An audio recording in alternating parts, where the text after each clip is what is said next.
We are in day 37, and yesterday we celebrated and commemorated the death of the Arizal, the Geula, the Yahrzeit, and many of what we focus on, and especially in the last couple of days, is what intention do you have when you do the mitzvah. It's called kavanah. And if you don't have the right intention or the right thought, really it should be, the word should be thought or meditation, not intention. But if you don't have the right kavanah, it's almost like you didn't do the mitzvah. I mean, the kavanah, the meditation is the soul of the mitzvah, and the actual action, this is the body of the mitzvah. So the intention is very, very important. Before you put tefillin on, you have to take a moment meditation, a moment of thought, to focus what you're doing right now. I'm putting now tefillin, I'm tying the Yetzer Hara right now in the morning. I'm doing it on the left hand because the left hand is Gvura, is to subdue the severity and judgments. I'm doing 7 rounds on my arm to pull a godly light from the 7 Sfirot. You have to have a little bit of what I'm doing here. And even if something as simple as that you're eating an apple, before you say Shakol Borei Preetz, look at the apple for a second. Okay, I'm going to eat an apple now. It's a etz, it's not a dama. And right now, with my blessing, I'm going to be releasing the godly spark out of the apple to hopefully elevate it. And so everything has to have a little bit of kavanah, which is important to know that, by the way. But I want to mention something else, because some things, it's very hard to have the kavanah, and sometimes people try to go too fancy, and they go into some state of trance, and really they're not doing nothing. They're just a show. And there's nothing wrong with that, with having the right kavanah, but I want to share a little thought that I think is very, very important, because a lot of people say, listen, I don't know what to think of when I'm doing a mitzvah. So first of all, learn. It's almost like saying I'm going to buy a car, but I don't know those pedals on the floor. I don't know really which one stops and which one accelerates. So you have to learn. I think some people continue after they Yeah. So the point is that you really need to know what you're doing here. But I want to touch about something else that is not less important.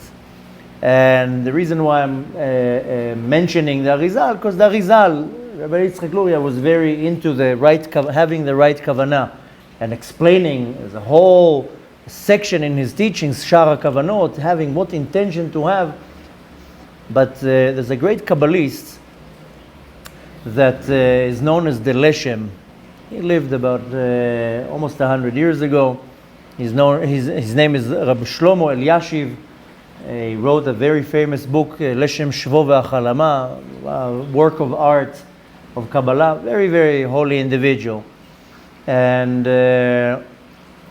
one time, 2 students came to him and asked him the same question.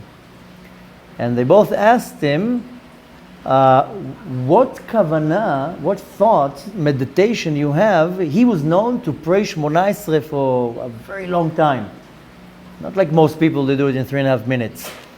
But he was praying a very, very long time, the Tfilat Amidah, the Shmona Esrei. So one time, the 2 students approached him, and both asked him the same thing. What's your kavanah when you say the prayer, Modim Anachnu Lach? We are hereby admit in front of you. Oh, we thank you. Whatever. I'm not going to get into the translation right now. So, the first one, he told him what he's thinking of. The second student that came more or less at the same time, he didn't tell him. He's like, why can't you tell me what you're thinking of? So he told him a very powerful and short lesson. He told him, Ata mechaven, ani sham. You have the thought, the meditation, the intention of what to think of. I'm not meditating, I'm there. I'm present. Now, on the surface, this sounds like, well, you just confused me. You didn't tell me anything. So obviously the first student, which was not in such a high level, he just told him, this is the kavanah, this is what you need to think of. The second one, who was in a high level, who already was having the intention, he told him, that's a much lower level to have the intention, be present. Ani sham, I'm there, I don't have to meditate. Of course, he was meditating, but telling in other words, you have to be present. And he's giving over here an unbelievable gem, because when we want to refine ourselves, and especially when we want to get closer to Hashem, can't just get close to Hashem by not doing anything. Especially now that yesterday, the whole day, we were learning about the history and the life of the Arizal. How did he reach to such levels? This is not normal, what levels he reached. And he, of course, born with the potential, but he had to work very, very hard. And that's our purpose too. How do I get this kirvat Hashem, this closeness to Hashem? That I live, breathe, eat, sleep, everything is for Hashem. So of course, a big part of it is not to do the mitzvah because everybody else is doing it, or somebody told you to do it, or you're doing like a sheep, everybody's doing it, you're following everybody.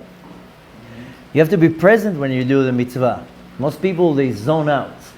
If it's praying, they're thinking of other things. They're doing many other activities. They're not focused, they're not present during the mitzvah.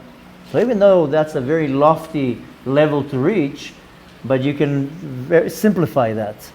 That when you're doing the mitzvah, don't focus on the meditation. Just be present. You're putting tefillin on, don't think of the food you're going to eat in shacharit, in the meal after shacharit. You're coming to Seudat Shabbat, a Friday night meal, don't think of the food they're going to serve you. Think of right now, we're going to sing the songs, do the kiddush, and so forth. And this is 2 examples out of many. But in any mitzvah that you do, don't let that moment that you are connected to Hashem pass because you're thinking or zoning out or drifting somewhere else. Be present while you do the mitzvah. Now the reality is that when I do a mitzvah comes from the word tzavta. Tzavta means to connect. That's when I get connected with Hashem. So that moment when I'm doing the mitzvah, sometimes it can take me 2 seconds, 30 seconds, 2 minutes. So don't necessarily, I'm not telling you not to focus on the intentions, but the main thing, when we want to make it simple, just be present, be there. Take that moment to understand right now I'm getting connected to the Kadosh Baruch Hu, which that in itself also requires a little meditation.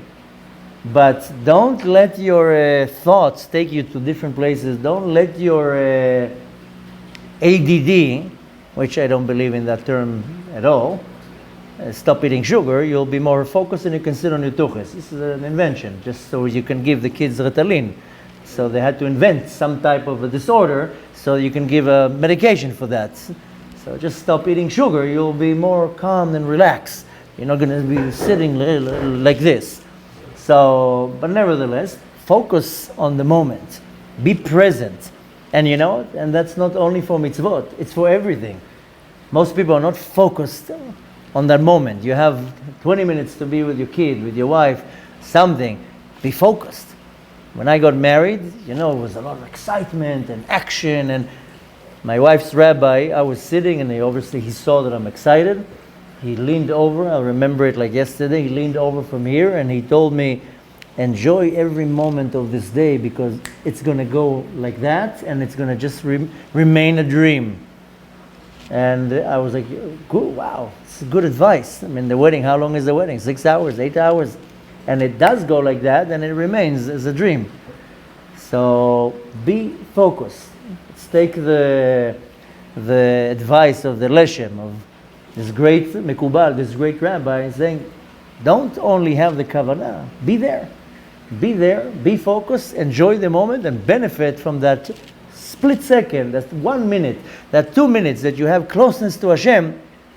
Don't let your mind drift somewhere else. Focus on that 3 seconds, on that 20 minutes, whatever it is, but be present. By that you reach a very high level of closeness, what's called kirvat Hashem, closeness to the Kadosh Baruch Hu. Needless to say, when you're that close, the effect is much more powerful.